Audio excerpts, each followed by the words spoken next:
3.5 ka rin, no? Presence of mind, supposedly may extract na matatanggal na, tatalsik na yung bala na nakaload. Ipapasok mo lang yung finger mo doon sa trigger kapag ready to shoot ka na. Treat all gun as loaded gun. Tinanggal yung magazine, tama yon.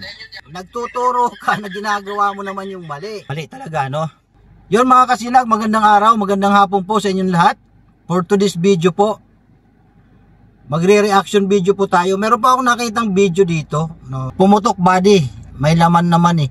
Yan po yung title. So, mag-reaction video lang po tayo dito sa video na to. Magtuturo daw siya ng proper turnover ng service firearm doon sa mga 5.9 natin na may service firearm. So, panoorin po natin, din magbibigay tayo ng reaction and comment, no? Kung paano po dapat ang proper turnover, kung tama ba yung ginawa niya or mali. Okay? So ito po yun, panoorin natin.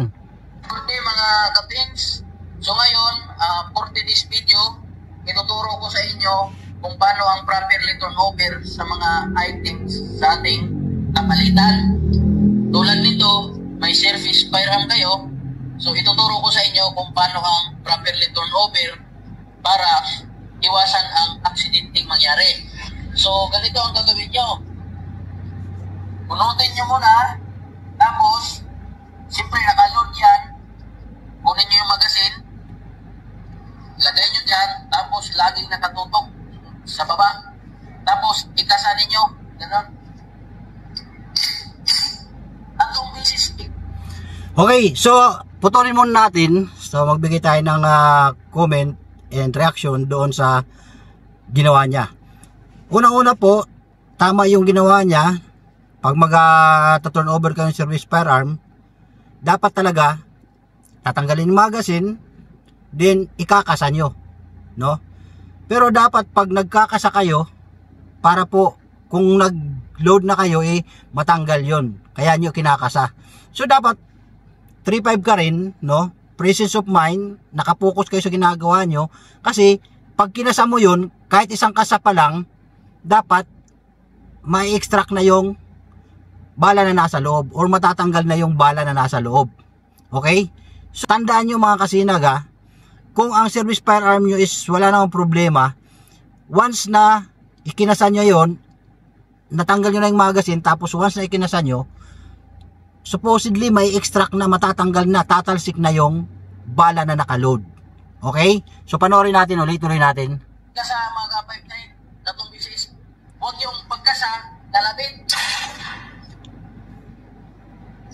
Pumutok. Sablay, di ba? Pagkasa nyo pa lang sana, dapat napansin mo lang tumalsik yun, no? Ngayon, kapag hindi tumalsik, kaya natin inuulit para sigurado natin na walang bala or na-extract na, natanggal na kung ano man yung na-load natin na bala, no? Nung nandun pa yung magazine. Ngayon, sa ginawa niya, pagka kasa niya, para daw sigurado, no, wag kakalabitin. Siya kinalabit niya naman, no?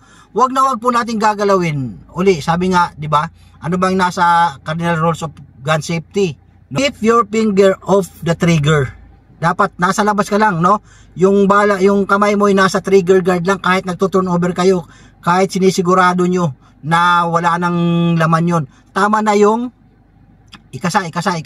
Tapos silipin mo na lang dito sa butas kung na-extract na yung bala. Huwag ka nang mag-try na kalabitin. Kasi sinasabi nga, ipapasok mo lang yung finger mo doon sa trigger kapag ready to shoot ka na. Kung puputok ka na lang. So sa nangyari sa kanya, sinubukan niya, nakaisang kasa pa lang siya, sinubukan niya ng kalabitin. So, dahil hindi pa nga natatanggal yung bala doon sa loob, sa isang kasa niya hindi na-extract, hindi natanggal. So, kinalabit niya, kaya pumutok yun mga kasinag, no? Basta't wag na wag po, no? Wag na wag po natin susubukan man lang kalabitin yung natin kahit na alam natin na wala nang bala. Kasi nga, di ba, number 1 cardinal rules of gun safety is treat all gun as loaded gun. Kahit kaya alam natin na wala nang laman yun, huwag ka pa rin magkakalabit. Di ba? Hindi niya inaasahan Pero ginawa niya pa rin, kinalabit niya pa rin, which is dapat hindi niya ginawa yon. Okay? Then, tama yung sinabi niya kanina na dapat nakatutok sa baba yan. Pero ang ginawa niya, hindi naman nakatutok sa baba, nakaganon eh. Kapag magto-turnover, laging nakapoint dapat sa ground. Nakapoint sa baba yung service firearm nyo. No? Pero sa kanya, ang mali sa ginawa niya is nakaganon. Kaya ang tama doon sa harapan niya. Di ba mga kasinag? Okay? So ulitin natin kung may masasabi pa tayo sa ano niya, sa video niya. Good mga kapings. So ngayon, for this video, ituturo ko sa inyo kung paano ang properly turnover sa mga items sa ating kapalitan. Tulad nito, may service firearm kayo. So ituturo ko sa inyo kung paano ang properly turnover para iwasan ang aksidenteng mangyari. So ganito ang gagawin nyo. Bunutin nyo muna. Tapos, okay? Siyempre, tama yun, binunot. Kunin nyo yung magasin. Tinanggal yung magasin, tama yun. Lagay nyo dyan, tapos laging nakatutok. Dapat, laging nakatutok sa ground. Yan, tingnan mo dyan kung yung bala is tatalsik. Hindi tumalsik eh. Diba? Yung pagkasa, talabit. Oo, ang ginawa niya. Tumutok. Nagtuturo ka na ginagawa mo naman yung mali. No? Tama nang sabihin mo, pumutok. Okay? Tama nang sabihin mo sana na wag mong kakalabitin. Ay, kinalabit mo eh. No? 3 daw. Tapos bago kalabitin, ulit. Ayan o. Okay mga kapins. So ngayon, for this video, ituturo ko sa inyo. Tapos, siyempre nakaload yan. Nakaload yan. Kunin nyo yung magasin. Dapat nakatutok pa rin sa baba. Tapos laging nakatutok sa baba. Pero sa kanya, pagkuha ng magasin, nakaangat eh. Ang hinhin ng pagkakasa niya, kaya hindi tumalsik.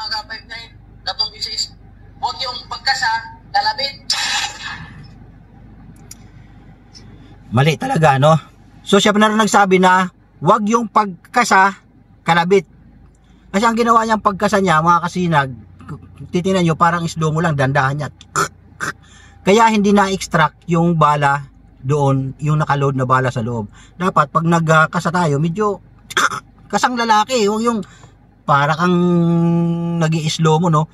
So, sabi niya, ikasa daw, 1 beses, wag yung, ikasa daw ng 3 beses, wag yung pag nakasa mo na, kakalabitin mo na, pumutok. Bawal, no? Wag na wag kayong maglalaro ng kalabit kahit alam nyo walang laman yung baril. Diba? Tandaan, number 1, gun safety, cardinal rules of gun safety. Number 1, treat all guns as a loaded one. Itrato nyo lahat ng baril na may load, may bala, may laman, kahit na alam nyo na walang laman. So, gun safety po, tandaan nyo po, lalong-lalo po pag naka-duty kayo at nagkakanda kayo ng proper turnover, GO number 5. Mga kasinag. So, ayan lang po mga kasinag, no? Wag na wag po natin gagawin yung nagkakalabit tayo ng bala ng service firearm natin kahit alam natin na walang laman. Lalo na during turnover. Kasi kung may kasama siya at nagto-turnover talaga siya ng totoo, harapan doon sa 2-0 nila, malamang may tinamaan doon. Baka maya sa ganyang trajectory ng baril, malamang dibdib yun or bandang upper ng katawan, no? O masama pa kung sa ulo yun kasi medyo pataas yung tama nung nung bala niya. Okay? So hanggang dito lang mga kasinag, yun lang po, sana po may natutunan tayo sa video to. Mga kasinag, wag na wag po nating paglalaruan, kakalabitin sa ating pagtuturnover o kaya kahit hindi tayo nagtuturnover, pag tayo lang mag-isa. Cardinal gun safety rules number 1. Treat all guns as a loaded one, as a loaded gun. Okay? So hanggang dito lang mga kasinag, magandang araw po ulit. Ito po yung 59 Juicy Sinag, sabi magandang araw, magandang buhay. Stay safe, God bless. Yes sir.